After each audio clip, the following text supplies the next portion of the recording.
السلام علیکم ورحمۃ اللہ وبرکاتہ۔ رب اعوذ بک من همزات الشیاطین واعوذ بک رب ان یحضرون۔ بسم اللہ الرحمن الرحیم۔ الحمد للہ وسلام علی عبادہ الذین اصطفیٰ ولعنۃ الدائمۃ الباقیۃ علی اعدائہم اجمعین من الآن الی قیام یوم الدین۔ اما بعد فقد قال الحکیم بسم اللہ الرحمن الرحیم۔ یا ایھا الذین آمنوا اطیعوا اللہ واطیعوا الرسول واولی الامر منکم۔ قرآن مجید آیت شریفہ جس میں ارشاد رب العزت ہو رہا ہے کہ ایمان والوں اللہ کی اطاعت کرو، رسول کی اطاعت کرو اور صاحبان امر کی اطاعت کرو جو تم میں سے ہیں۔ اس کے ضمن میں لیڈر کے حقوق اور ذمہ داری کے عنوان سے جس گفتگو کا آغاز ہوا تھا وہ آج اپنے 5ویں مرحلے میں ہے۔ اب تک کی گفتگو میں جو معروضات پوائنٹس باتیں ہم نے آپ کی خدمت میں عرض کی وہ یہ کہ معاشرے کی تشکیل کے لیے، معاشرہ سازی کے لیے، سماج کو اچھا بنانے کے لیے 3 چیزیں ہیں، 3 رکن ہیں: امت، نظام اور لیڈر۔ اصل جو لیڈرشپ اور رہبری ہے وہ مولا متقیان حضرت علی ابن ابی طالب علیہ السلام کی ہے۔ امت ہم لوگ ہیں اور نظام یعنی سسٹم قرآن مجید ہے۔ مولا متقیان کی نیابت میں بقیہ ائمہ اطہار اور پھر ان کی نیابت میں علماء اور نظام ولایت فقیہ لیڈرشپ کے فرائض کو انجام دے رہے ہیں۔ لیڈرشپ اگر صحیح اور اچھی ہے تو قوم کمال کی طرف جاتی ہے، لیڈرشپ اگر اچھی نہیں ہے، باطل ہے تو قوم زوال کی طرف جاتی ہے۔ 3 اطاعت یعنی لیڈرشپ کی اہم ذمہ داری یہ ہے کہ اللہ کی اطاعت کرائے۔ کیوں نہیں لوگ کر پاتے اطاعت، اس کے علل و اسباب پہ تھوڑی سی گفتگو ہوئی اور پھر قرآن مجید کی آیت شریفہ پیش کی کہ جس میں ارشاد رب العزت ہو رہا ہے کہ بس آپ کے پروردگار کی قسم کہ ہرگز صاحب ایمان نہیں بن سکیں گے جب تک کہ آپ کو اپنے اختلافات میں حکم نہ بنائیں، اور پھر جب آپ فیصلہ کر دیں تو اپنے دل میں کسی طرح کی تنگی کا احساس نہ کریں اور آپ کے فیصلے کے سامنے سراپا تسلیم ہو جائیں۔ یہ در واقع اطاعت کی شکل، اس کا طریقہ یا اس کے آداب۔ کل کی گفتگو میں جو باتیں ہوئیں کہ آج کے زمانے میں وہ لیڈر بہت کم ہیں کہ جو حق کے مقابلے میں اپنی اطاعت کروائیں، بلکہ وہ لیڈر زیادہ ہیں کہ جو اپنے مفاد کے لیے باطل یعنی شیطان کی اطاعت کرواتے ہیں حق کے مقابلے میں۔ ہاں، اپنی نہیں تو اس کا مطلب نہیں کہ حق کی کرواتے ہیں، نہیں، حق کی نہیں کرواتے، البتہ وہ مفاد بھی وہ بے شعور ہیں، لاشعور ہیں، غافل ہیں، ورنہ در واقع ان کا مفاد حق کی اطاعت میں ہی ہے۔ اگر وہ حق کی اطاعت کرواتے تو اس میں ان کا مفاد تھا، لیکن وہ جس طریقے سے بچہ بہت چھوٹی چھوٹی چیزوں کے لیے بڑی بڑی قیمتی چیزوں کو بھی قربان کرنے کو تیار ہوتا ہے، لہٰذا وہ بچکانی فکر اور مادی فکر ہے کہ جو ان کو اس کام کے لیے آمادہ کرتی ہے۔ لیڈرشپ کی اطاعت اس لیے ضروری ہے کہ اگر یہ نہ کی جائے تو خود بخود طاغوت کی اطاعت ہو جاتی ہے۔ لیڈرشپ کو استعمال کرنے کی کوشش کی جاتی ہے، کبھی یہ امید ہوتی ہے کہ لیڈرشپ سے تعلقات، رشتہ داری، دوست احباب ان کو فائدہ پہنچے گا۔ جو لوگ باطل کے خلاف آواز اٹھاتے ہیں ضروری نہیں ہے کہ وہ حق پر ہی ہوں، یعنی ضروری نہیں ہے کہ اس آواز اٹھانے کا مقصد حق ہو، بلکہ بعض اوقات ذاتی مفاد کے لیے بھی باطل کے خلاف آواز اٹھاتے ہیں۔ اس سلسلے میں تاریخ سے کچھ باتیں پیش کی گئی تھیں۔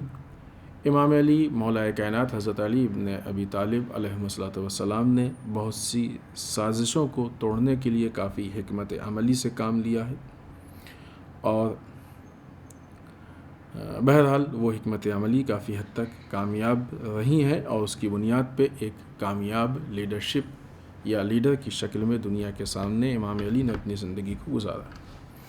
امام علی کے کردار میں اور وہ لوگ کہ جو کسی غرض یا مقصد کے تحت کوئی کام کرتے ہیں اس میں یہی فرق ہے کہ امام علی غرض مند لوگوں، امام علی اسلام کے ضروریات اور منافع کے حساب سے کام کرتے تھے اور غرض مند لوگ وقت کو دیکھ کے اپنا فائدہ اٹھانا چاہتے تھے۔ امام علی نے خطبہ شقشقیہ اور دوسری جگہوں پہ اس سے متعلق گفتگو کی ہے۔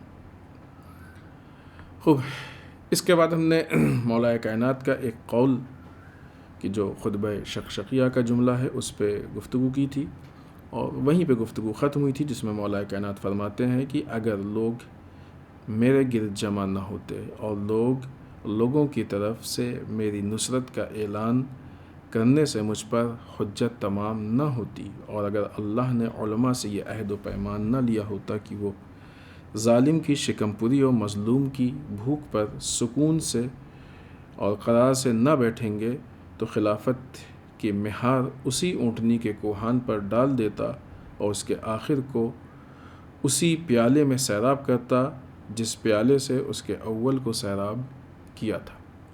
یہ ایک بہرحال تعبیری وہ ہے، لیکن مولا کائنات یہ کہنا چاہتے ہیں کہ یہ جو حکومت کی ذمہ داری کو، لیڈرشپ کو جو ہم نے ایکسیپٹ کیا ہے، قبول کیا ہے، اس کا ریزن کیا ہے؟ پہلا ریزن یہ ہے کہ اگر لوگ ہمارے گرد جمع نہ ہوتے اور لوگوں کی طرف سے ہماری نصرت کا اعلان نہ کرتے اور حجت نہ تمام کرتے، یعنی یہ ناصرین جو ہیں ہمارے، اگر یہ ناصرین نہ ہوتے تو پہلا ریزن کیا ہے؟ امت میں سے ناصر کا ہونا۔ دوسرا ریزن، اللہ تعالیٰ نے علماء سے یہ عہد و پیمان لیا ہے کہ وہ ظالم کی شکم پوری، یعنی ظالم کے اطمینان اور سکون پہ چین سے نہیں بیٹھیں گے، اور مظلوم کی گرسنگی، یعنی مظلوم کی مشکلات اور پرابلم اور جو اس کے سامنے دقتیں پیش آتی ہیں اس پہ سکون سے نہیں بیٹھیں گے۔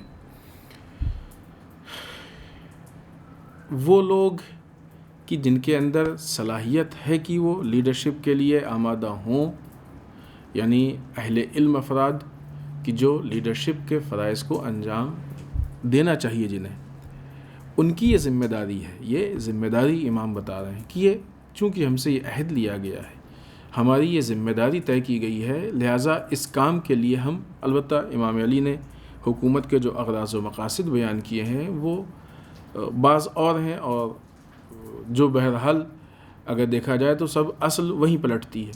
مثلا بعض جگہوں پہ یہی کہا ہے کہ ہم حق کو قائم کرنے کے لیے حکومت کر رہے ہیں، اگر حق کو قائم کرنا ہمارا مقصد نہیں ہوتا تو ہم حکومت نہیں کرتے، تو یہ بات وہی حق کو قائم کرنا۔ ابھی اگر آج کوئی آدمی لیڈر بن جائے اور ظالم کی شکم پوری پہ وہ چین سے بیٹھا رہے، تو آیا وہ لیڈرشپ کے شرائط کو پورا کر رہا ہے؟ آیا وہ لیڈرشپ کی ذمہ داریوں کو پورا کر رہا ہے؟ حالات اور بدتر ہیں، بعض اوقات اگر کوئی لیڈر بن جائے اور نہ یہ کہ سکون سے، بلکہ وہ باعث بنے، سبب بنے ظالم کی شکم پوری کا، تو ایسی صورت میں حق لیڈرشپ، صحیح لیڈرشپ اور باطل لیڈرشپ میں فرق کیا ہے؟ تو پھر حق لیڈرشپ ختم ہو گئی۔ لیڈرشپ کی یہ ذمہ داری ہے کہ ظالم کو سکون سے، چین سے مت بیٹھنے دو۔ یعنی کیا مطلب؟ یعنی ظالم کے خلاف آواز اٹھاؤ، ظالم کے لیے ہمیشہ اس کے مقابلے میں رہو۔ مولا کائنات کی وصیت ہے، ابھی شہادت کے ایام گزرے ہیں، مولا کائنات نے اپنی وصیت میں کیا فرمایا؟ ظالمین کے مقابلے میں آ جاؤ، مظلوم کے حامی بن جاؤ۔ یعنی شکم پوری تو ایک تعبیر ہے، مسئلہ صرف کھانے کا نہیں ہے کہ مثلا اس کو بھوکا رکھیں اور پھر وہ ظلم کرے، یا ظلم کرتا رہے لیکن بھوکا رکھیں، ایسا نہیں ہے۔ یا مثلاً جو ہے ایسا کریں کہ وہ کھانا نہ کھانے پائے. وہ ٹھیک ہے، بعض اوقات ظالمین کے گھر میں بعض کے اکثر ایسے ہی ہوتا ہے کہ وہ اپنا بھرپیٹ کھانا کھاتے ہیں. تو یہ شکم پوری یا گرسنگی بھوک یہ ایک تعبیر ہے، اور یہ تعبیر کا مطلب یہ ہے کہ اس چھوٹے سے چھوٹے مرحلے میں بھی ہم سکون سے نہ بیٹھیں. تو لیڈر کی ذمہ داریوں میں سے اہم ترین ذمہ داری اس وقت اللہ نے علماء سے یہ عہد نہ لیا ہوتا. صاحبان علم، جن کے پاس علم ہے، علم یعنی شعور، علم یعنی بصیرت، علم یعنی ان کے پاس وسیع نگاہ، ان سے یہ عہد نہ لیا ہوتا. تو لیڈر کی ذمہ داریوں میں سے یہ ہے کہ وہ ظالم کے مقابلے میں آ جائے اور مظلوم کا حامی بن جائے. نزدیک ہے ایام قدس کے. آج عالم اسلام کے دنیا کے لیڈرز میں سے کتنے لیڈر ایسے ہیں کہ جو اسرائیل اور امریکہ جیسے ظالم کے مقابلے میں آواز اٹھا رہے ہیں، اور فلسطین، یمن جیسے مظلومین کی حمایت میں آواز اٹھا رہے ہیں. کتنے ایسے لیڈر. آج دنیا میں اتنے بڑے پیمانے پہ ظلم ہو رہا ہے. کتنے ایسے لیڈر.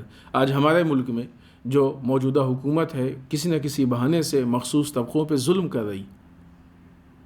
وہ افراد کی جو لیڈرشپ کے عنوان سے سامنے آئے ہیں، کتنے افراد ہیں کہ جو اس حکومت اور اس نظام یا یہ جو اپنا نظام، البتہ ہے ملک کا نظام محترم ہے، ان لوگوں کے خلاف آواز اٹھا رہے ہیں. خوب انہوں نے کشمیر میں ظلم کیا، کتنے لوگوں نے اس کے خلاف آواز اٹھائی. گجرات میں ظلم ہو رہا ہے، کتنوں نے آواز اٹھائی. یو پی میں ظلم ہوا، کتنے لوگوں نے آواز اٹھائی. یہ جو جگہ جگہ پہ ظلم ہو رہا ہے، لوگوں کو مارا دہلی میں ظلم ہوا، کتنے لوگوں نے آواز اٹھائی. جامعہ پہ ظلم ہوا، علی گڑھ مسلم یونیورسٹی پہ ظلم ہوا، کتنے لوگوں نے آواز اٹھائی. ایسا نہیں کہ نہیں اٹھائی، الحمدللہ اٹھائی، بہت سے لوگوں نے اٹھائی. لیکن آیا جو ہمارے پاس وہ فہرست ہے کہ یہ افراد بعنوان لیڈر پہچانے جاتے ہیں، ان میں سے کتنے لوگ آگے آئے کہ وہ قوم کی ہمدردی کے لیے، قوم کی حمایت کے لیے، کہ وہ آواز اٹھاتے، وہ بولتے، وہ ظالمین کے خلاف بولتے. کتنے لوگ ایسے ہیں کہ جو موجودہ حالات میں جو اس حکومت کا رویہ ہے، جو روش ہے کہ جس کے اعتبار سے ملک ہمارا دن بدن خطرے میں جا رہا، اس کے خلاف آواز اٹھائے. اس کا مطلب کہ وہ لیڈرشپ کے تقاضوں کو پورا نہیں کر رہے ہیں، اپنی ذمہ داری کو انجام نہیں دے رہے ہیں. حتیٰ وہ لوگ بھی کہ جو بعنوان لیڈر اپنے کو پہچانوانا چاہتے ہیں یا پہچانے جاتے ہیں، وہ لوگ بھی کہ جو یہ توقع رکھتے ہیں، ولو یہ صلاحیت ہو نہیں ہو، یہ توقع رکھتے ہیں کہ ان کو بعنوان لیڈر قبول کیا جائے. بعض اوقات انسان اس امید میں ہوتا ہے، انتظار میں، کہ نہیں ابھی ٹھیک ہے، کچھ ذمہ داریاں ایسی ہوتی ہیں کہ جب تک انسان لیڈر نہیں بنتا ہے اس وقت تک اس کو اس پہ عمل نہیں کرنا ہے. جب لیڈر بنے گا تو عمل کرے گا. لیکن کچھ ایسی ذمہ داریاں ہوتی ہیں کہ جس کو بغیر لیڈر بنے نارمل حالت میں بھی انسان کو اس پہ عمل کرنا ہوتا ہے. ایک دوسرے کی ہیلپ، ظلم کے خلاف آواز اٹھانا، اس کے لیے لیڈرشپ شرط نہیں ہے. یہ ہر ایک کی ذمہ داری ہے کہ ظلم کے خلاف آواز اٹھائے، مظلوم کی حمایت کرے. خب اس کو ہم بعنوان لیڈرشپ نہیں دیکھ سکتے. اگر دنیا میں ہر انسان ظلم کے خلاف آواز اٹھائے گا، ہر انسان ظلم کے خلاف بولے گا، تو ایسی صورت میں ظالم خود اپنے آپ کو کمزور اور تنگ محسوس کرنے لگے گا، اور یہ خود مظلوم کی ایک ہیلپ ہوگی، مظلوم کی ایک مدد ہوگی، مظلوم کے لیے ایک بہت بڑا سپورٹ ہوگا کہ جو ظالم کے خلاف ہوگا. لہٰذا مولا کائنات جو یہ بات عرض کر رہے ہیں، کہ یہ جو بات پیش کر رہے ہیں مولا کائنات کی، اگر ظالم، اللہ نے علماء سے عہد و پیمان نہ لیا ہوتا کہ وہ ظالم کی شکم پوری اور مظلوم کی بھوک پہ سکون سے اور قرار سے نہ بیٹھیں گے. ایک طرف سے ظالم کے آرام، عیش و عشرت، سکون، اس پہ آپ آرام سے مت بیٹھیں، قرار سے نہ بیٹھیں، قرار نہ ملے آپ کو، چین نہ ملے. دوسری طرف سے مظلوم پریشان ہو. ظاہر سی بات ہے کہ جب کوئی مظلوم ہے تو کوئی ظالم ہوگا، کوئی ظالم ہے تو کوئی مظلوم ہوگا. تو وہ ظالم جو ہے وہ حرکتیں کر رہا ہوگا، مظلوم سکون پریشان ہوگا. تو نہ اس کی پریشانی پہ ہم کو سکون سے بیٹھنا چاہیے، نہ اس کی ان حرکتوں پہ ہم کو سکون سے بیٹھنا چاہیے. اگر ایسا نہیں ہوتا تو ہم اس حکومت کو چھوڑ دیتے. وہ جو پورا جملہ ہے کہ خلافت کی مہار، یعنی خلافت کی جو لگام ہے، جو رسی ہے، اسی اونٹنی کے کوہان پر ڈال دیتا.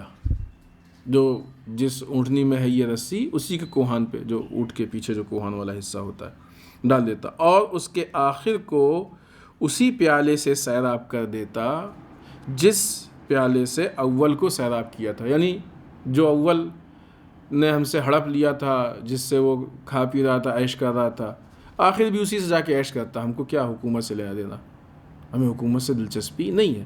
لیکن اگر حق کا قیام ہماری ذمہ داری نہیں ہوتی تو ہم قطعاً بالکل اس حکومت کو نہ اختیار کرتے، نہ اپناتے. لہٰذا جو مولا کائنات نے الگ الگ جگہوں پہ الگ الگ لفظ، الگ الگ جملے، الگ الگ باتیں ارشاد فرمائی ہیں، تو وہ ساری باتوں کا مفہوم یہی ہے کہ ہمارا مقصد حق کا قیام ہے. بعض اوقات جو لیڈرشپ کے مسائل ہیں اس میں یہ مشکلات پیش آتی ہیں کہ ہم لوگ یہ دیکھتے ہیں کہ نہیں، تھوڑا سا حکومت سے اچھا بنا لو، تھوڑا سا منسٹرز سے اچھا بنا لو، ایک طاقت آئے گی تاکہ پھر ہم قوم کے لیے کام کریں. ارے جتنی طاقت آئے گی اس سے زیادہ وہ، ابھی ایسا تو نہیں ہے کہ جو حکومت میں، سسٹم میں، مشینری میں جو افراد ہیں وہ سب ایک دم سادے ہیں، بیوقوف ہیں. اتفاقاً اس کام کے وہ ماہر ہیں. اگر آپ یہ سمجھ رہے ہیں کہ آپ ان کی طاقت کو استعمال کر رہے ہیں اور ان سے آپ فائدہ اٹھا رہے ہیں، تو جتنا آپ فائدہ اٹھا رہے ہیں اس سے زیادہ وہ آپ کو استعمال کر رہے ہیں. مطلب اس وقت اگر مسلمانوں کے کسی بھی پوری مسلمان قوم کی بات چھوڑیے تو بہت بڑی بات ہو گئی، کسی چھوٹے سے چھوٹے فرقے کا وہ انسان کی جو انہوں نے لیڈر پہچانا جاتا ہے، وہ جا کے اگر ایسا اظہار کرے کہ وہ ان افراد کے مثلا ساتھ میں ہے، ایسے ظالم سسٹم کے ساتھ میں، اور ہیں ایسے بعض افراد، البتہ کسی ایک دو کو نہیں سمجھے، کئی ایسے لوگ ہیں کہ جو جاتے ہیں اور جا کے ہاں حضوری کر رہے ہیں. کئی ایسے افراد ہیں. اگر یہ ظاہر کرتے ہیں کہ یہ ان کے ساتھ میں ہیں اس لیے کہ کل کو ان سے فائدہ اٹھائیں اور قوم کو بچائیں، ارے آج تو قوم ضائع ہو رہی ہے. آج آپ نے یہ ثابت کر کے کہ ایک پورا طبقہ، ایک پورا فرقہ، ایک پورا جو ہے گروہ ان کے ساتھ، ان کو قوی بنا دیا. جس قوت کی بنیاد پہ دوسروں پہ ظلم کر رہے ہیں یا کریں گے یا کر سکتے ہیں. لہذا یہ اس طرح دیکھیں، اس میں طرح طرح کی توجیہ ہوتی ہے، حالات صحیح نہیں ہے، یہ وہ، اس سے بدترین حالات گزر چکے. چاہے آپ ایران کے حالات دیکھ لیں، چاہے حوض علم نجف کے ابھی صدام کے حالات دیکھ لیں، اس کے پہلے بھی نجف میں ایسے مشکلات گزرے ہیں، اس سے سخت مشکلات گزرے ہیں. ایسے موقعوں پہ ہمارے بزرگ علماء نے، جو بعنوان لیڈر، بعنوان سربراہ تھے اس وقت، انہوں نے جام شہادت کو نوش کرنا آسان سمجھا اور صحیح سمجھا بنسبت اس کے کہ وہ ظالم سسٹم کا سپورٹ کرے. اصلاً ظالم سسٹم کا سپورٹ کسی توجیہ، کسی اعتبار سے صحیح ہے ہی نہیں، ہو ہی نہیں سکتا، ممکن ہی نہیں ہے. یہ لیڈرشپ کی ذمہ داری ہے کہ ظلم کے خلاف آواز اٹھائے. بہت سی چیزیں ایسی ہوتی ہیں کہ جہاں پہ ہم لوگ مثلاً ایسا لگتا ہے کہ حق بیانی سے کام ہو رہا ہے، نہیں، وہ مصلحت، حق بیانی میں بھی مصلحت ہوتی ہے. ہم نے کسی موقع پہ مثال دی تھی کہ بالفرض ہم یہاں پہ تبلیغ کریں داڑھی کی، جبکہ ہمارے سامنے جتنے لوگ ہیں سب داڑھی رکھے ہوئے. ہم خمس کی تبلیغ کریں جبکہ ہمارے سامنے جتنے لوگ ہیں سب خمس نکالتے ہیں. خمس نکالیے، جو نہیں نکالتا اس میں یہ پرابلم، اور جو داڑھی نہیں رکھے گا یہ پرابلم، وہ پرابلم. ابھی ان لوگوں کو کیا پتا، اور ان کو ضرورت ہی کیا ہے اس تبلیغ؟ تو معلوم ہے ان کو، تبھی تو رکھے ہوئے ہیں داڑھی. خب اگر ٹھیک ہے معرفت ہی ہو تھوڑا، اس کے لیے صحیح ہے. لیکن اگر ان افراد میں سے بعض ایسے ہیں کہ جو مثلاً جھوٹ بولتے ہیں، غیبت کرتے ہیں، اور اس پہ ہم گفتگو کرتے ہیں، تو ہو سکتا ہے کہ ان کو برا لگے. تو اب ہم ایسی حالت میں کہ نہیں، غیبت والی بات ان کو بری لگے گی، لہٰذا اس کو ہم فی الحال روک دیتے ہیں، ہولڈ کر لیتے ہیں، اور ہم آ کے داڑھی کی بات کرتے ہیں. اور بعد میں دیکھیں ہم نے تو ایک دم حق بیان، دو چار کہہ دیا. ابھی ہمارا دو چار ان کو کیا برا لگنے والا. تو یہ حق بیانی تو ہے، لیکن یہ حق بیانی صحیح محل پہ نہیں ہے. ان کو اس چیز کی ضرورت نہیں ہے. یہ ایسا ہی ہوا کہ ایک آدمی ڈاکٹر کے پاس گیا، اس کو پرابلم ہارٹ کی تھی، اور ڈاکٹر نے دوا دے دی اس کو، مثلا بلڈ پریشر کی، فیور کی، کوئی دوسری دوا دے دی. ابھی ان کی بیماری کچھ اور ہے، لہذا علاج اس بیماری کے حساب سے ہوگا. بعض اوقات ظلم کے خلاف ایسی آواز اٹھانا کہ جس سے ہمارا کوئی فائدہ نقصان نہ ہو یا اس طرح کے دوسرے مسائل ہوں، تو ٹھیک ہے، وہ ہے ظلم کے خلاف آواز. لیکن وہ ظلم کے خلاف آواز اتنی مفید نہیں ہے. کسی نے بہت اچھا جملہ کہا تھا، غصہ بہت سمجھدار ہوتا ہے. بعض لوگ ایسا البتہ سمجھتے ہیں حق کے لیے آواز اٹھا رہے ہیں، ایسی جگہوں پہ آواز اٹھاتے ہیں جہاں ان کو اطمینان ہوتا ہے کہ اس کا کوئی ریئیکشن نہیں ہونے والا.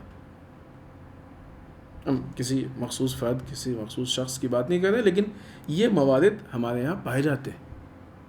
پھر کچھ نادان لوگ کہتے ہیں نہیں ماشاء اللہ کیا کہنا فلاں صاحب کا، یا وہ القاب بھی نہیں یاد کر رہے ہیں کہ کسی ایک خاص طرف جو ہے وہ توجہ چلی جائے. فلاں صاحب کا کیا کہنا ماشاء اللہ، انہوں نے حق کے لیے آواز اٹھائی، باطل کے خلاف آواز اٹھائی، سوچ پرکھ کے آواز اٹھائی. لیکن اس کے علاوہ جو بہت سارے حق ہیں کہ جہاں واقعی اٹھانا چاہیے نہیں اٹھایا. تو یہ وہ دھاندلیاں ہیں لیڈرشپ میں، لیڈرشپ کے مسئلے کو لے کے، کہ جہاں پہ عوام کا استحصال ہو رہا ہے، مس یوز ہو رہا ہے.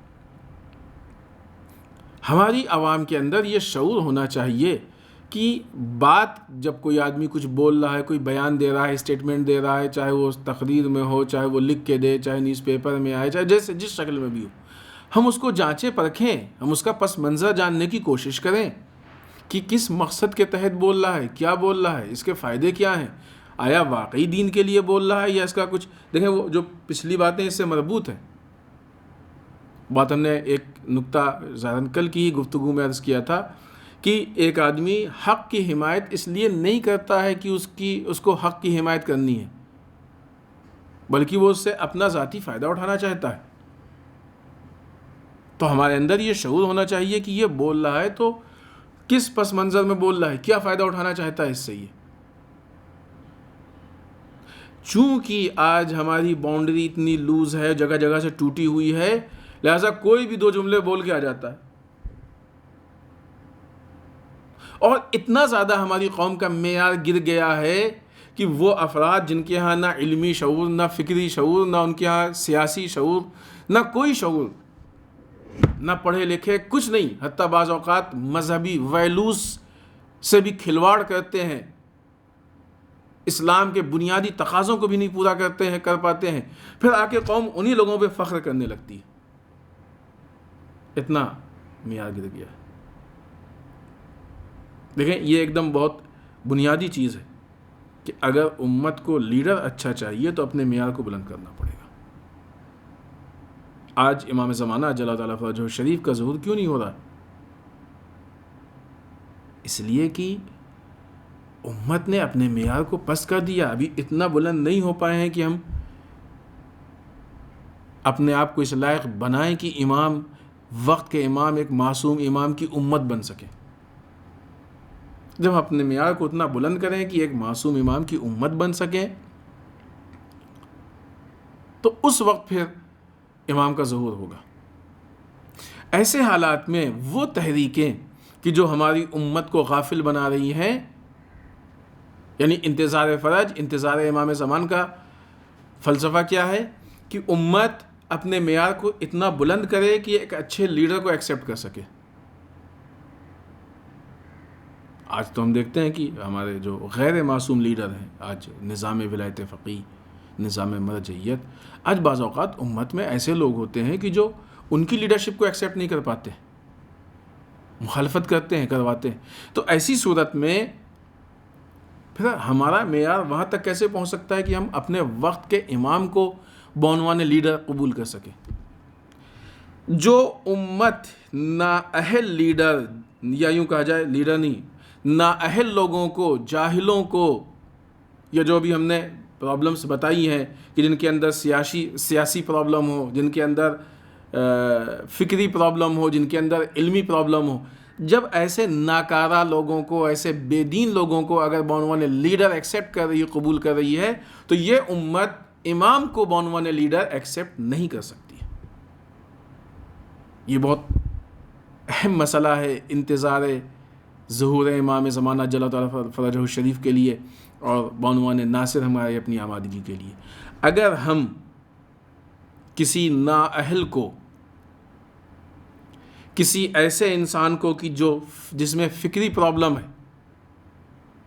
جس میں علمی پرابلم ہے، جس میں مذہبی پرابلم ہے، جو انسانی اور اسلامی ویلیوز سے آشنا نہیں ہے، جو اپنے مفاد کے لیے اسلام سے کھلواڑ کرتا ہے، اگر ہم ایسے لوگوں کو لیڈر قبول کر لیتے ہیں تو اس کا مطلب کہ ہمارا معیار ابھی اتنا بلند نہیں ہوا کہ ہم اپنے وقت کے امام کو بون والے لیڈر قبول کر سکیں اور ان کی امت بن سکے۔ یہی وجہ ہے کہ آپ دیکھیں مولا کائنات کا زمانہ، کہ مولا کائنات کو بون والے لیڈر ایکسیپٹ کرنے والے کون تھے؟ سلمان، بوذر، مقداد، مالک اشتر، جن کا معیار بلند تھا۔ نارمل لوگ تھے، وہ بھی ان لوگوں کے بعنوان لیڈر ایکسیپٹ کرنے میں اور عام آدمی میں فرق تھا۔ جس اعتبار سے یہ لوگ مولا کائنات کو بعنوان لیڈر ایکسیپٹ کر رہے تھے، اس اعتبار سے عام آدمی نہیں قبول کر رہا تھا۔ اور مولا کائنات کے ماننے والوں میں اتنے بھی پست افراد تھے کہ صفین کے میدان میں جب قرآن بلند کیا گیا تو علی کے سامنے آ کے تلوار لے کے کھڑے ہو گئے، یعنی ان کے اندر اہلیت نہیں تھی۔ مسئلہ یہ ہے کہ صرف ایسا نہیں ہے کہ لیڈر کے اندر صلاحیت ہو کہ لیڈر نہیں، امت میں بھی صلاحیت ہو کہ وہ امت بن سکے، امت میں بھی امت بننے کی صلاحیت ہونی چاہیے۔ اور جن کے اندر بالکل صلاحیت نہیں تھی، وہ علی کے ہوتے ہوئے بھی علی کو لیڈر نہیں مانتے تھے اور غیروں کو لیڈر مانتے تھے۔ وہی حالات آج کے بھی ہیں۔ کتنی سامنے دو دو چار ایک دم واضح چیز ہے کہ مولا کائنات کے ہوتے ہوئے بھی ایسے نااہل تھے کہ جو مولا کائنات کو لیڈر نہیں مان رہے تھے، غیروں کو مان رہے تھے۔ آج بھی ایسے لوگ ہیں۔ آج ہمارے پاس مراجع ہیں کہ جو وقت کے حساب سے اسٹینڈ لیتے ہیں، آگے بڑھتے ہیں اور واقعی اسلام کے لیے کافی خدمات کی ہیں۔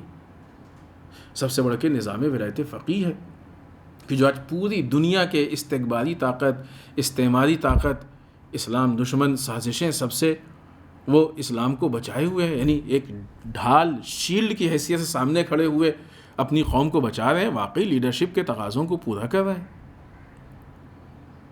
قوم کے لیے نہ جانے کتنی قربانی ہے، ہم لوگ محسوس بھی نہیں کر سکتے کہ آج کتنی قربانی رہبر معظم دے رہے ہیں۔ واقعی ہمارے فکر، ہمارا ذہن نہیں پہنچ سکتا۔ اس کے مقابلے میں کوئی بھی ایرا غیرہ جس کو بہت بنیادی حلال و حرام کی بھی تمیز نہیں ہوتی ہے، کوئی بھی ایسا کھڑا ہو کے چیلنج کرتا ہے، مذاق اڑاتا ہے، اور زیادہ تو نہیں لیکن 10 20 50 لوگ من چلے قسم کے لوگ، 100 200 لوگ اس کے پیچھے آ جاتے ہیں اور آ کے اس کو لیڈر ماننے لگتے ہیں۔ کس کے مقابلے میں؟ رہبر معظم کے مقابلے میں۔ تو یہ جو امت آج رہبر معظم کو نہیں پہچان پا رہی ہے اور ان کے لیے ایک اچھی امت نہیں ثابت ہو پا رہی ہے، تو وہی امت امام زمانہ کو کیسے پہچان سکتی ہے اور کیسے ان کے لیے ایک اچھی امت ثابت ہو سکتی ہے؟ آپ دیکھیں کربلا کے میدان میں کیا مسئلہ تھا۔ امام حسین علیہ السلام کو لیڈر ماننے کے لیے یا لیڈر مان کے جو لوگ ساتھ میں تھے کتنے تھے؟ 72 100 125 جو بھی تعداد اختلاف روایات کے ساتھ ہے، 100 سے کچھ زیادہ۔ یزید کو، عبید اللہ ابن زیاد کو، عمر یاس کو، پسر سعد کو، شمر کو، خولی کو، ان جیسوں کو لیڈر ماننے والے کتنے تھے؟ کہیں زیادہ، کئی برابر کی تعداد تھی۔ کیوں؟ اس لیے کہ ان کا معیار پست تھا، ان کا معیار پست تھا۔ فکری اعتبار سے، شعور کے اعتبار سے ان کا معیار نہیں تھا، یعنی ان کے اندر شعور نہیں پایا جاتا تھا، فکر نہیں تھی ان کے اندر، غافل تھے، وہ بے بصیرت تھے، اس لیے وہ لیڈر کو نہیں ایکسیپٹ کر پائے۔ جو صحیح لیڈر تھا اس کو قبول نہیں کیا۔ نتیجہ کیا ہوا کہ وہ سب کے سب واصل جہنم ہوئے، چاہے میدان جنگ میں قتل ہو کے ہوئے ہوں، چاہے میدان جنگ کے بعد انتقام میں قتل ہو کے ہوئے ہوں، اور چاہے اپنی موت مر کے واصل جہنم ہوئے، لیکن لیڈر کے مقابلے میں آ گئے، لہٰذا وہ واصل جہنم ہوئے۔ تو ایک یہ بہرحال لیڈر کی جو ذمہ داری ہے، ساتھ میں ایک قوم کی بھی ذمہ داری کی اپنے شعور کو بلند کرے۔ جتنا اپنا شعور بلند کرے گی اتنا ہی اس کو اچھا لیڈر ملے گا، اور اگر شعور کو بلند نہیں کرتی ہے تو اچھا لیڈر ہوتے ہوئے بھی، جیسے نارملی لوگ دنیا میں سامان بھی اگر خریدتے ہیں تو ہر آدمی اچھا سامان نہیں خرید پاتا ہے جب تک اس کے اندر پہچان نہیں ہوتی اچھے سامان کی، شناخت نہیں ہوتی ہے، شناخت کی صلاحیت نہیں ہوتی ہے۔ ہم کو بھی اپنے اندر وہ صلاحیت پیدا کرنی ہوگی۔ جب تک ہم محدود دائرے میں ہوں گے، محدود فکر میں ہوں گے، محدود علم میں ہوں گے، محدود باتوں میں ہوں گے، محدود افراد میں ہوں گے، محدود افکار میں ہوں گے، اس وقت تک ہم نہیں پہچان سکتے حقیقتوں کو۔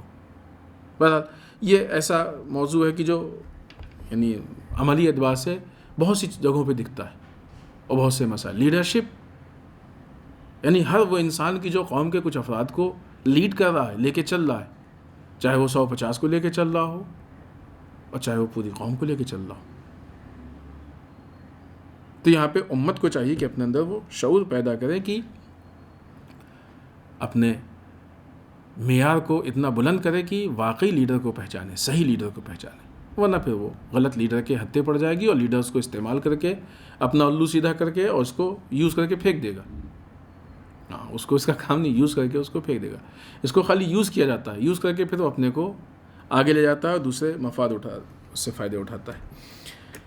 مولا کائنات کا ایک خاص طریقہ یہ رہا ہے، مولا کائنات کی روش یہ رہی ہے کہ مولا کائنات نے کبھی بھی اپنا تعارف دنیاوی شرف یا دنیاوی کرامت یا دنیاوی جو عزت کے معیار ہوتے ہیں اس کی بنیاد پہ نہیں کرایا ہے، بلکہ ہمیشہ اپنا تعارف اپنے خدمات کی بنیاد پہ کرایا ہے، تاکہ دنیا اس گفتگو کے انداز سے آشنا ہو سکے، پہچان سکے اس گفتگو کے انداز کو۔ اور یہ انداز ہونا چاہیے، ہم اپنے آپ کو یہ کہا جائے کہ ہماری پہچان ہماری خدمات ہو، نہ یہ کہ ہماری پہچان ہمارا عہدہ ہو، ہمارا فلاں چیز، یہ سب ہم فلاں جگہ کے جو ہے حاکم ہیں، ہم فلاں جگہ کے پریزیڈنٹ ہیں، ہم فلاں جگہ کے یہ ہیں، فلاں جگہ کے یہ نہیں، ہماری خدمت بتائے کہ ہم فلاں جگہ کے خدمت گزار ہیں، خدمت کرنے والے ہیں۔ آج یہ ایک مشکل ہے بہرحال کہ بعض اوقات جو ہے وہ یہ عہدے وغیرہ لیے ہی اسی لیے جاتے ہیں تاکہ ہم یہ کہہ سکیں کہ ہم اس عہدے پہ فائز ہیں۔ یہ جو خط ہے، یہ جو فکر ہے، یہ امام علی کی فکر سے الگ ہٹ کے فکر ہے۔ حتیٰ ابھی ہم بعض مکتوبات کا ذکر کریں گے تو وہاں پہ امام علی نے اپنے کو بندہ خدا ہی لکھا ہے، لیٹر میں جہاں بھی لکھا ہے خط بندہ خدا، علی بن ابی طالب بندہ خدا، مولا کائنات نے۔ لہٰذا اب اگر لیڈرشپ اس انداز میں آتی، اس شکل میں کہ وہ بہت زیادہ دنیاوی اعتبار سے اپنے کو، تو یہ تکبر کی بھی قسم ہوتی ہے، اپنے کو پہچانوائی دنیاوی اعتبار سے، تو یہ سمجھ لیجئے کہ یہ اخلاقاً ایک پرابلم ہے، مشکل ہے کہ جو لیڈرشپ کے جو ذمہ داریاں ہیں، جو اصول ہیں، اس کے ساتھ بہت زیادہ سازگار نہیں ہے، بہت زیادہ ہم آہنگ نہیں ہے، بہت اس کے ساتھ چل نہیں سکتی ہے۔ اگلا پوائنٹ، یہ باتیں ہم نے پہلے بھی عرض کیا کہ وسیع ہیں، تھوڑا سا اس کو کر کے، اگر عوام کے اندر وہ شعور نہیں ہوتا ہے اور عوام صحیح لیڈرشپ کو ایکسیپٹ نہیں کرتی ہے تو پھر در واقع ایک حریم ہے، ایک دیوار ہے، ایک دائرہ ہے کہ جو ٹوٹ جائے گا۔ اس کے ٹوٹنے کا مطلب یہ کہ عوام کا نقصان ہوگا، بالخصوص دین کا نقصان ہوگا۔ لیڈرشپ اسلام کے لیے ایک وہ باؤنڈری، ایک حریم، ایک قلعہ ہے کہ جو اسلام کو سنبھالے، جس کا کام ہے سنبھالنا۔ اگر لیڈرشپ صحیح نہیں ہوگی، مخالفت ہوگی، پرابلمس ہوگی، مسائل ہوں گے، مشکلات ہوں گی، تو یہ حریم ٹوٹے گا۔ حریم ٹوٹے گا یعنی دین کا نقصان ہوگا، یعنی عوام کا نقصان ہوگا۔ لیڈرشپ کے ساتھ ہی عوام کا فائدہ ہے، لیڈرشپ کے بغیر عوام کا نقصان ہے۔ یہاں پہ کچھ طریقے ہوتے ہیں لیڈرشپ کی مخالفت کے، بہت جلدی سے، کیونکہ ہمارے اصل گفتگو میں نہیں ہے، لیکن متعلق اتنا ہے کہ بہرحال اس پہ تھوڑی سی بات ہونا ضروری ہے کہ کس طریقے سے لیڈرشپ کو توڑنے کی کوشش کی جاتی ہے۔ کبھی مخالفت کی جاتی ہے، مخالفت اس عنوان سے کی جاتی ہے کہ عوام جن چیزوں کو اس عہدے کے لیے صلاحیت یا شرائط سمجھتی ہے، یہ ثابت کیا جاتا ہے کہ اس کے اندر یہ شرائط نہیں پائے جاتے ہیں، فاقد الشرائط۔ خب یہ بنیاد اہم چیز ہے کہ اگر لیڈر فاقد الشرائط، یعنی اس کے اندر شرائط نہیں پائے جاتے ہوں، تو پھر ہم کو اس پہ غور کرنا چاہیے، اس کی چارہ جوئی کرنی چاہیے۔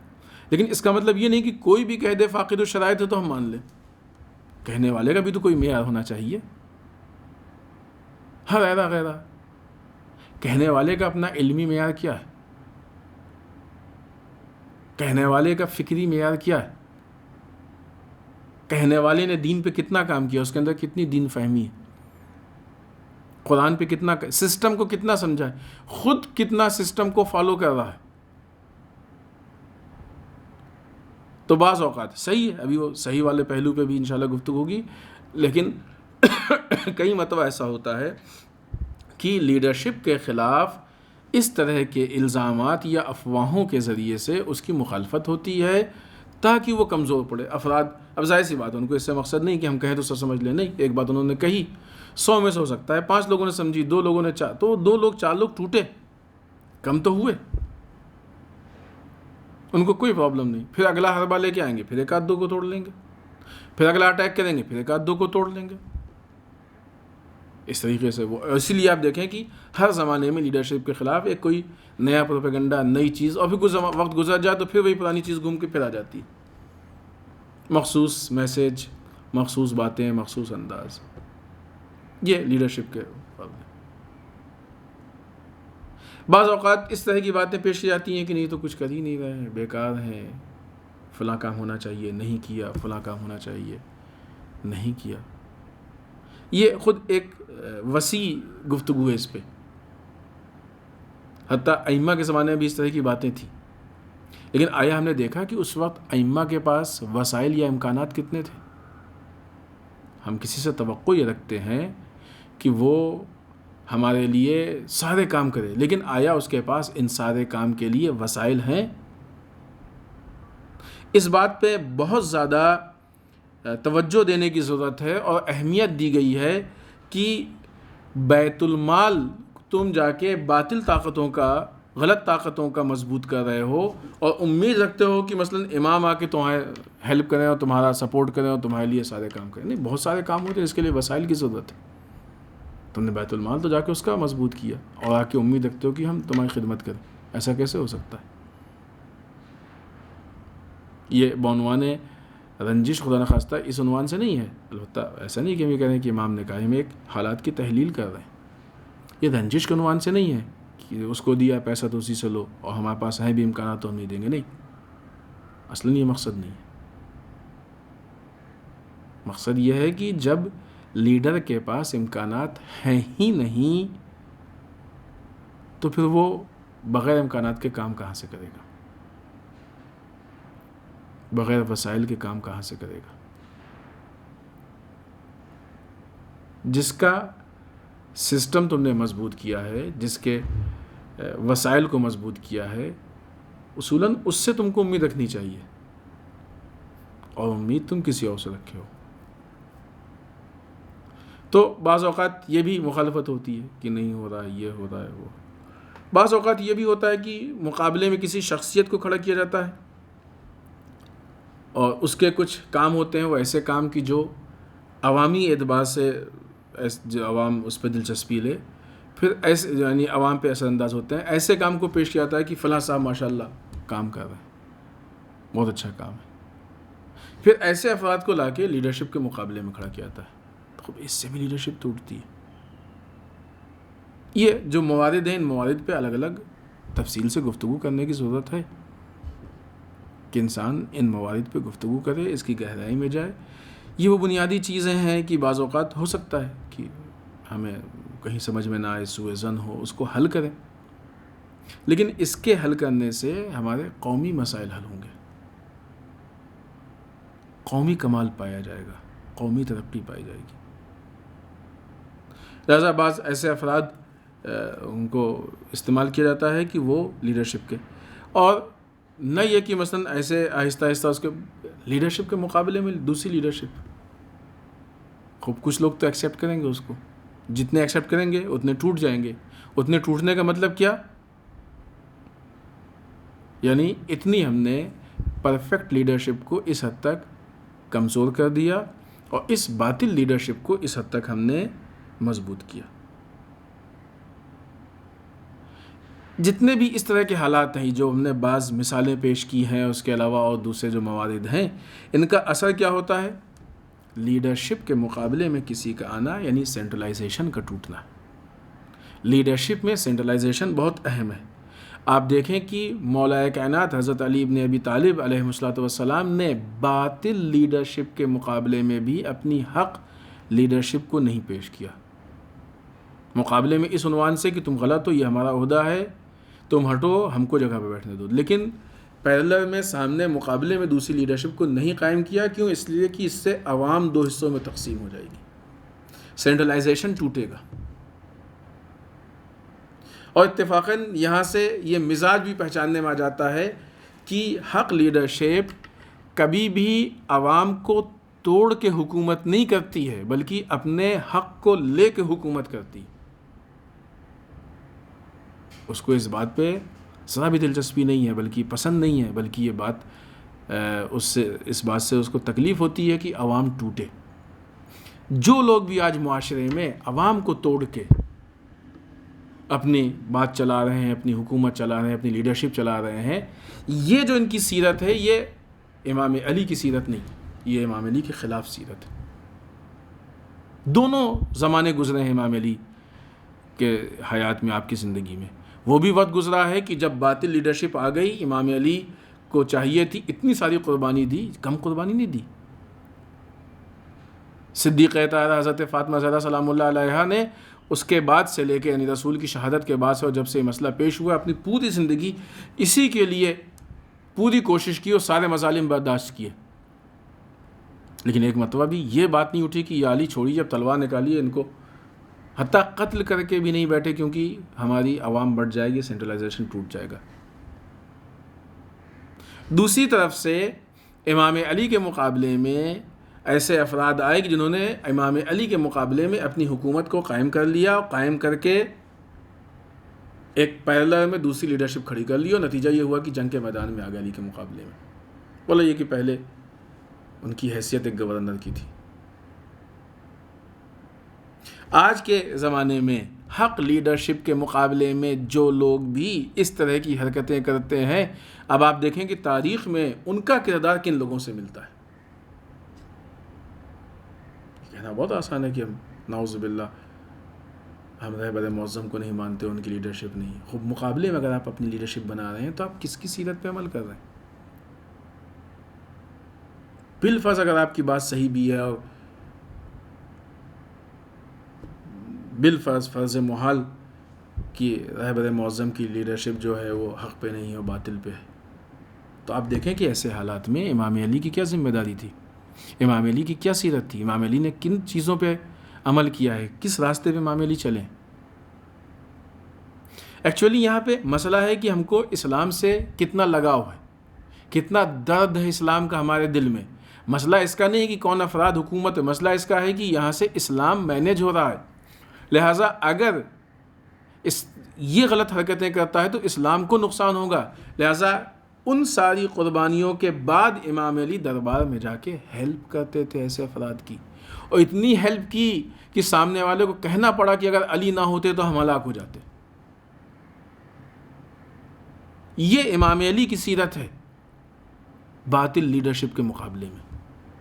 تم لوگ اگر یہ کہنا چاہتے ہو، یہ ثابت کرنا چاہتے ہو کہ رہبر معظم کی لیڈرشپ باطل لیڈرشپ ہے، تو اگر واقعی تم علی والے ہو تو اب بھی مقابلے میں تم نہیں کھڑے ہوگے. تمہارا مقابلے میں کھڑا ہونا اس بات کی دلیل ہے کہ تمہارا جو کام کا طریقہ اور روش ہے یہ امام علی کے کام کا طریقہ نہیں ہے، امام علی کے روش نہیں ہے، بلکہ دشمنان علی کے کام کا طریقہ ہے، دشمنان علی کے روش ہے، جو اسلام کے لیے نقصان دہ ہے. اس کا دین کو نقصان پہنچتا ہے، اس کا مذہب کو نقصان پہنچتا ہے، اس کا عوام کو، کیوں؟ اس لیے کہ سینٹرلائزیشن ٹوٹتا ہے، جس کے لیے اہل بیت نے اتنی محنت کی، جس کے لیے اہل بیت نے اتنی کوشش کی، قربانیاں دی اہل بیت نے. اور دوسری طرف سے دشمن کی تمنا یہی تھی، اور آج بھی دشمن کی تمنا یہی ہے. آج دشمن یہی چاہتا ہے کہ مسلمانوں کو تقسیم کر دے، بانٹ دے. مسلمانوں میں الگ الگ فرقوں میں جھگڑا کرایا اس نے، یہ فلاں فرقہ، یہ فلاں فرقہ. بھی فرقوں میں آنے کے بعد بھی الگ الگ اندر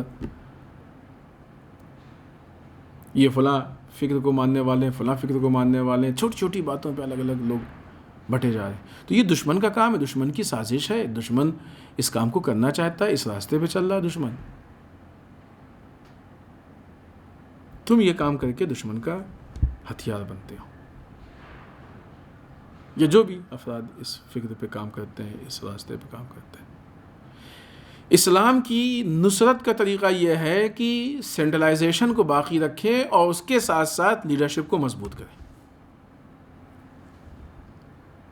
توڑنا، لوگوں میں اختلاف پھیلانا، ذرا سی چیز، اور بھی جس تم سمجھتے ہو اور حقیقت بھی یہی ہے، یا تو تمہارے حساب سے غلط ہے یا اپنی دکان چمکانے کے لیے تم بلا وجہ غلط کہہ رہے ہو، اور دونوں غلط ہے، دونوں صحیح نہیں ہے. یہ روش اسلام کے لیے مفید نہیں ہے. اس میں کہیں سے بھی خلوص کی بو نہیں پائی جاتی ہے، ذرا سا بھی اس میں اخلاص کی بات نہیں پائی جاتی ہے. خلوص اور اخلاص کی اگر گفتگو کرنی ہوگی تو یہاں پہ پھر سینٹرلائزیشن ضروری ہوگا. سینٹرلائزیشن کو باقی رکھنا ہوگا، اس کے لیے قربانی دینی ہوگی، جس کے نتیجے میں لیڈرشپ مضبوط ہوگی، مستحکم ہوگی، اور پھر اسلام کو فائدہ ہوگا.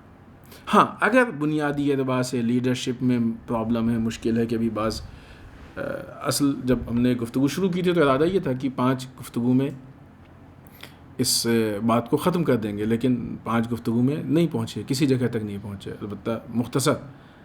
لہٰذا ارادہ یہ ہے کہ جب تک بہت بنیادی چیزیں ہم اس کو آگے کنٹینیو کریں گے، اس لیے کہ کچھ امام کی باتیں، امام کے لیٹرز، امام کے اقوال ہیں کہ اس مسئلے میں اس کا پیش کرنا اہم ہے اور ضروری ہے.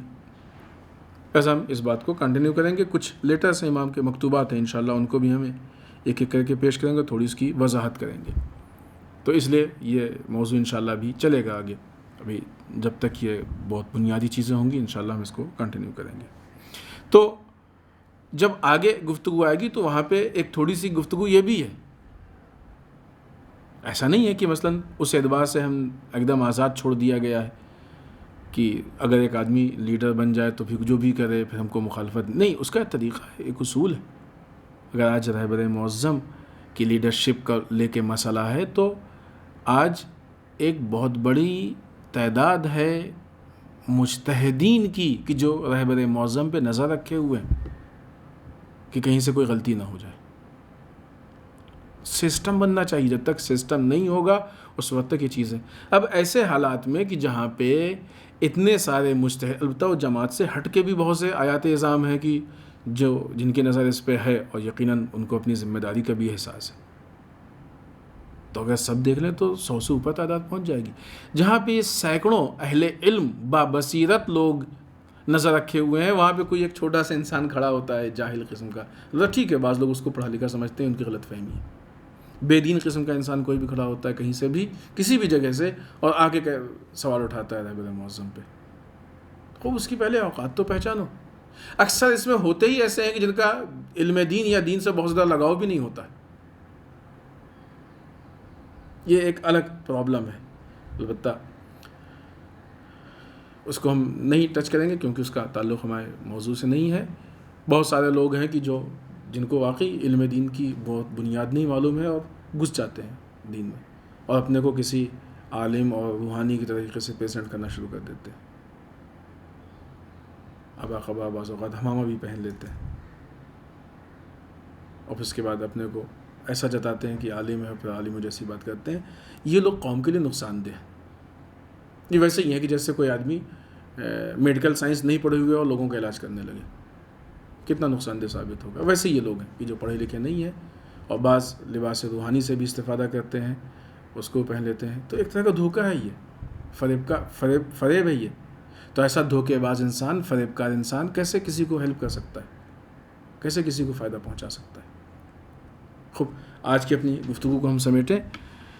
اس طرح نہیں، انشاءاللہ کل سے ہم وہ مکتوبات پہ کہ جو اس سلسلے میں مولا کائنات کی گفتگو ہے اس کے بعض اہم پوائنٹ یا بعض اہم مکتوبات سے گفتگو کریں گے، وہ پیش کرنا شروع کریں گے انشاءاللہ. کہ مولا کائنات نے حکومت کو جو قبول کرنے کا مقصد بیان کیا وہ یہ کہ اللہ نے جو ہم پہ کچھ ذمہ داری دی، اور اگر اللہ نے علماء سے یہ عہد نہ لیا ہوتا. البتہ ایک لفظ کی وہاں پہ تھوڑی سی وضاحت کی ضرورت تھی جو رہ گیا کہ کیوں مولا کائنات نے یہاں پہ علماء کے لفظ کو استعمال کیا. اس لیے کہ اصل جو عالم کا مصداق ہے اس دنیا میں وہ اہل بیت اطہار علیہ الصلوۃ والسلام ہے. لیکن اس کا جو مفہوم نکل رہا ہے، اس لیے کہ روایات یا اہل بیت کی جو روایات ہیں، جو باتیں ہیں، ان کو سمجھنے کے لیے بھی ایک شعور اور ایک خاص طریقہ ہے اور وہ خاص انداز ہوتا ہے کہ جس سے وہ گفتگو کرتے ہیں. یہاں پہ عالم کا مطلب یہ کہ جب بھی اس طرح کے مسائل پیش آئیں تو چونکہ اہل بیت کے لیے علماء کا لفظ استعمال کیا گیا، اس لیے استعمال کیا گیا کہ علم کی بنیاد پہ ان کو یہ برتری دی گئی ہے، علم کی بنیاد پہ ذمہ داری دی گئی. لہٰذا تمہیں ابھی اپنے بیچ میں اگر کسی کو یہ ذمہ داری دینا ہے تو علم کی بنیاد پہ ذمہ داری دو. اس وقت تم یہ نہیں کہہ سکتے ہو کہ نہیں کہ یہ کام تو اہل بیت کا ہو، اہل بیت نہیں تو کوئی نہیں کرے گا. ایسا نہیں ہے. لیڈر تو امام علی کا ہی قول ہے کہ تمہارے لیے کسی امیر اور حاکم کا ہونا ضروری ہے. اگر صحیح افراد نہیں ہوں گے تو باطل تمہارے حاکم بن جائیں گے. تو ایسا تو نہیں ہے کہ نہیں یا تو امام علی حکومت کریں گے اور نہیں تو حاکم شام، بیچ والا کوئی کرے گا نہیں. اگر علی نہیں ہوئے تو ہم مثلاً جناب مالک اشتر کی حکومت کو برداشت نہیں کریں گے. ایسا تو نہیں ہے نا. اگر امام علی نہیں ہمارے پاس اور مالک اشتر ہیں تو پھر کیا کہنا، ہم مالک اشتر کی حکومت کو قبول کریں گے، نہ یہ کہ قبول کریں گے، ہم اطاعت کریں گے، مانیں گے. جو ایک جملہ کہا جاتا ہے کہ ایسا نہیں یا تو لیں گے تو 100 ہے تو نہیں خوب 100 نہیں ہے 90 ہے، 90 ہے تو اسی سے کام چلائیں گے. ایسا تھوڑی کہ اگر 100 ہے تو صفر، بیچ میں کوئی مرحلہ ہی نہیں، کوئی اسٹیج ہی نہیں. بیچ کے بھی مراحل ہیں کہ ان سے استفادہ کرنا چاہیے اور کر سکتے ہیں. لہٰذا ہمارے پاس ان میں جو سب سے بہتر ہے وہ بنوانے لیڈر ہوگا، اس کو ہم لیڈر کی حیثیت سے ایکسیپٹ کریں گے، قبول کریں گے. تو یہاں پہ جو مولا کائنات نے علم والی گفتگو کی، یعنی لیڈرشپ جو ہے وہ علم کی بنیاد پہ ہے. علم سے مراد جب بھی ایسے موقعوں پہ ہوتا ہے علم، فکر، شعور، ساری چیزیں اس میں شامل ہوتی ہیں. نہ یہ کہ جو ہے وہ صرف ظاہری علم ہو، یعنی کتابوں کو یاد کر لینے والا علم یا باتوں کو پہنچا دینے والا علم، ایسا نہیں. اور ساتھ میں دوسرے اس کے شرائط ہیں کہ جو دوسری روایات میں موجود ہیں کہ وہ سب مل کے، روایات کا بھی ایک انداز ہوتا ہے کہ الگ الگ روایت میں اگر الگ الگ شرائط موجود ہیں تو ان کو ملا کے سمیٹ کے پھر ایک فیصلہ ہوتا ہے اور پھر طے ہوتا ہے کہ یہ سارے شرائط ہیں کہ جو ائمہ نے بیان کیے ہیں ان کے حساب سے کام ہوگا. تو اس بنیاد پہ انسان اپنے اس قومی قافلے کو آگے بڑھا سکتا ہے. لہٰذا مولا کائنات نے جو ریزن بیان کیا وہ یہ کہ تم نے ہماری نصرت کا وعدہ کیا ہے، اگر اللہ نے علماء سے یہ عہد نہیں لیا ہوتا کہ ظالم کے پیٹ بھرنے پہ اور مظلوم کی بھوک پہ تم سکون سے نہیں بیٹھو گے تو ہم بالکل اس کام کو نہ کرتے. سب کی ذمہ داری ہے لیکن اہل علم کی ذمہ داری زیادہ ہے. اور چونکہ یہ سب کی ذمہ داری ہے اور سب اس مسئلے میں قدم بڑھائیں گے، لہٰذا اب یہ دیکھنے کی ضرورت ہے کہ کون اس مسئلے میں کس اعتبار سے قدم بڑھا رہا ہے جو خود شناخت بن جاتی ہے اس بات کی کہ آیا اس کے اندر لیڈرشپ کی صلاحیت ہے کہ نہیں، اس اعتبار سے ہے کہ نہیں. خوب اس بات پہ اور پھر اس کے بعد لیڈرشپ میں سینٹرلائزیشن ضروری ہے، اس کی مخالفت ہوتی ہے، توڑنے کی ضرورت ہوتی ہے، لیکن توڑنے کی کوشش ہوتی ہے، لیکن ہماری ذمہ داری ہے کہ ہم اس کی حفاظت کریں. ورنہ اگر سینٹرلائزیشن ٹوٹ جائے گا کہ جس کے لیے اہل بیت نے بے پناہ کوشش کی ہے، بے پناہ قربانیاں دی ہیں، دشمنوں نے اس کو توڑنے کی بے پناہ کوشش کی ہے اور بہرحال بہت کچھ اس پہ جو ہے انہوں نے صرف کیا ہے، خرچ کیا ہے. اگر سینٹرلائزیشن ٹوٹ جاتا ہے تو اس سے لیڈرشپ کمزور پڑتی ہے اور نئے کی کمزور پڑتی ہے، پھر عوام کا اور دین کا نقصان ہوتا ہے. لہٰذا یہاں پہ اس کا بچانا، اس کی حفاظت یہ ہماری ذمہ داری ہے. والسلام علیکم ورحمۃ اللہ وبرکاتہ.